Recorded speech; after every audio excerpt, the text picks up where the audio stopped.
Você já passou a vida inteira jogando água no fogo, sem saber de verdade o que está acontecendo. Parece óbvio, parece simples. Você aprende isso quando criança e nunca mais questiona. Mas a verdade é que a água não apaga o fogo da forma que você pensa. E existe uma situação bem comum no seu dia a dia em que jogar água no fogo não só não funciona, como pode transformar um pequeno incidente na maior catástrofe da sua vida. Isso é o que ninguém te conta. Fica até o final, porque antes de terminar, vou te revelar o motivo pelo qual a água é, do ponto de vista da química, um dos materiais mais estranhos e contraditórios que existem. Ela é feita de duas substâncias que pegam fogo, mas ela mesma não pega. Aqui nesse canal, a gente conta a história real por trás das coisas. Se você ainda não está inscrito, faz isso agora, porque você não vai querer perder o próximo. Vamos começar do começo. Você imagina que quando joga um copo d'água numa fogueira, acontece uma espécie de batalha direta. A água mata o fogo. Como se fossem dois oponentes e um simplesmente vencesse o outro. Mas isso é uma ilusão. O que realmente acontece é muito mais sofisticado, muito mais físico, e tem tudo a ver com uma propriedade quase mágica da água que a maioria das pessoas desconhece completamente. Antes de revelar essa propriedade, preciso te explicar o que é o fogo.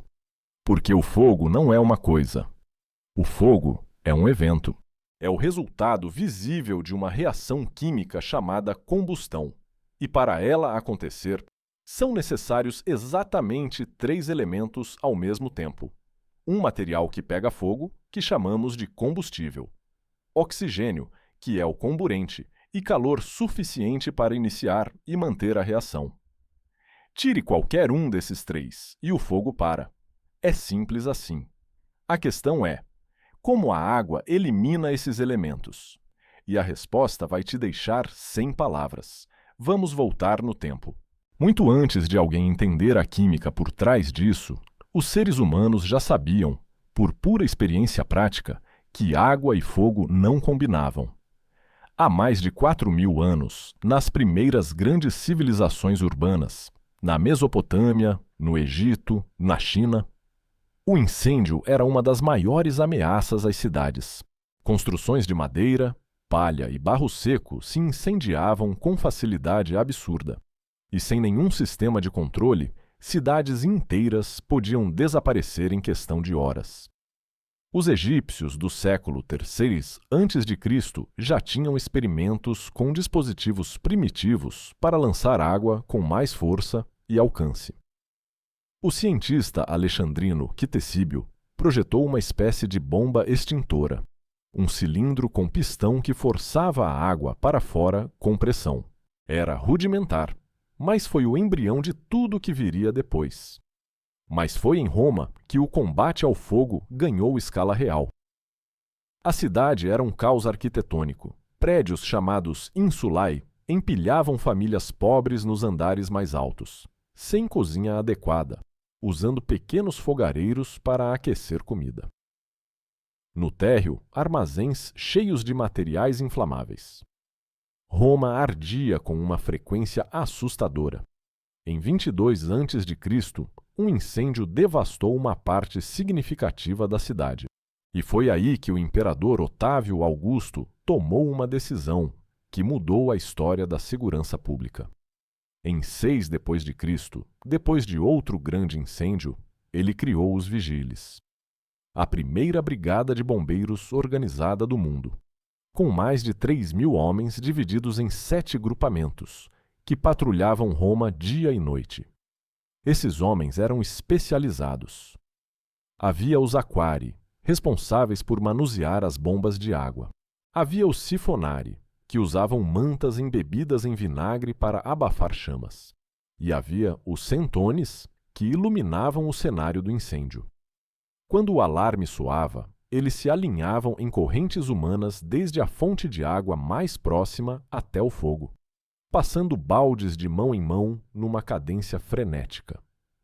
Sem entender nada de química, Eles tinham descoberto empiricamente o que a ciência levaria séculos para explicar: que inundar o fogo com água funcionava. Mas por quê? A explicação veio muito depois, e ela está numa propriedade da água que não tem nada de óbvio. A água possui o que os físicos chamam de calor específico extremamente alto. Em termos simples, você precisa fornecer uma quantidade enorme de energia para aquecer a água. Comparando com a maioria das substâncias, a água é um absorvedor de calor excepcional.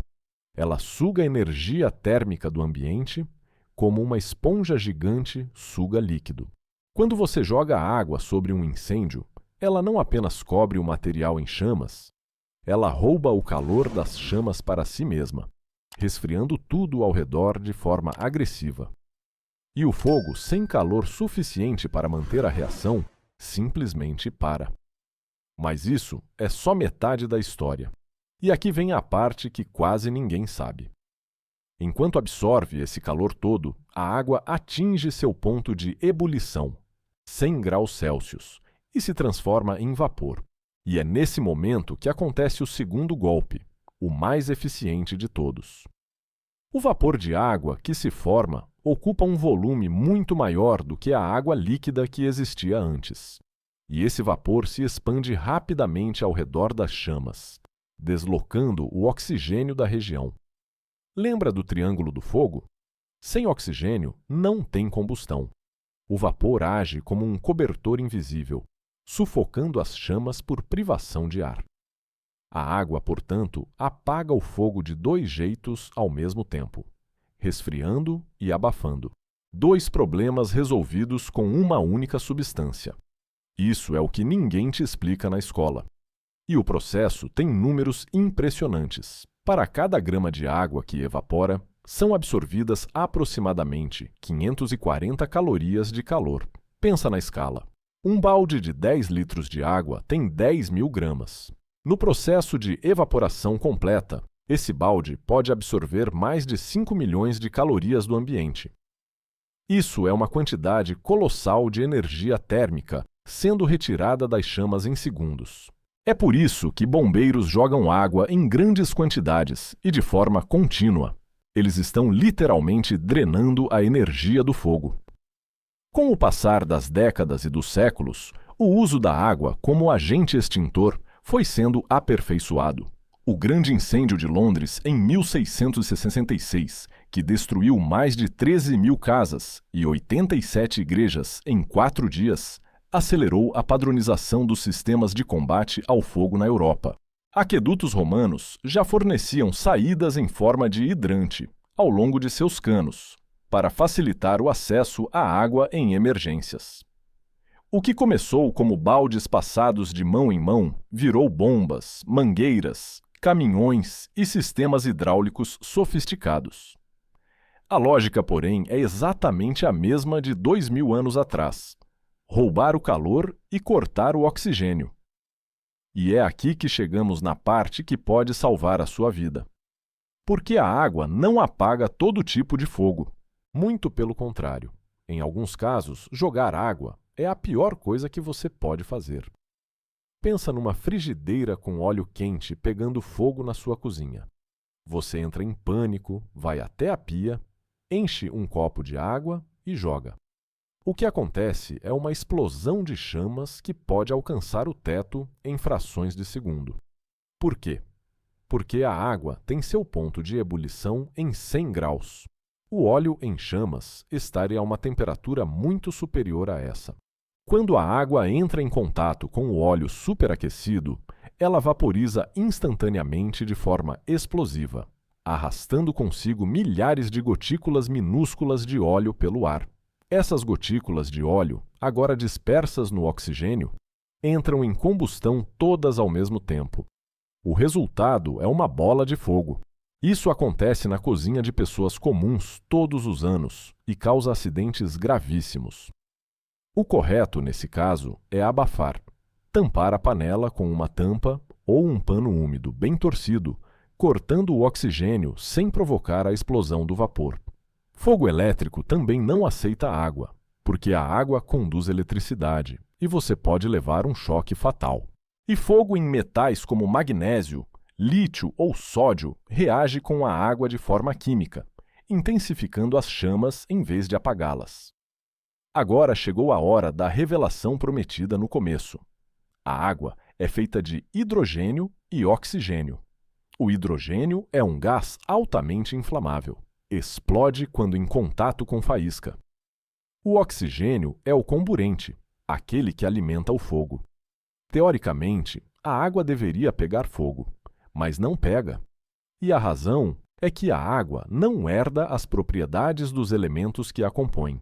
Quando o hidrogênio e o oxigênio se ligam para formar H2O, eles criam uma substância completamente nova, com propriedades radicalmente diferentes. As moléculas de água formam ligações covalentes polares, que estabilizam a estrutura de um jeito que não existe nas moléculas de hidrogênio e oxigênio puras. O resultado é uma molécula que não só não pega fogo, como é usada há milênios para apagar o fogo dos outros. Isso é o que ninguém te conta. A melhor arma contra o fogo é feita dos mesmos ingredientes que fazem o fogo existir. A natureza tem um senso de ironia que nenhum roteirista consegue inventar. Se esse vídeo te fez ver a água de outro jeito, deixa o like. Ajuda demais o canal a crescer. Comenta aqui embaixo. Você já jogou água em óleo quente por acidente? Compartilha com alguém que precisa saber disso antes que aconteça na cozinha deles. E se inscreve no canal para não perder a próxima história que está escondida nas coisas mais simples do seu dia.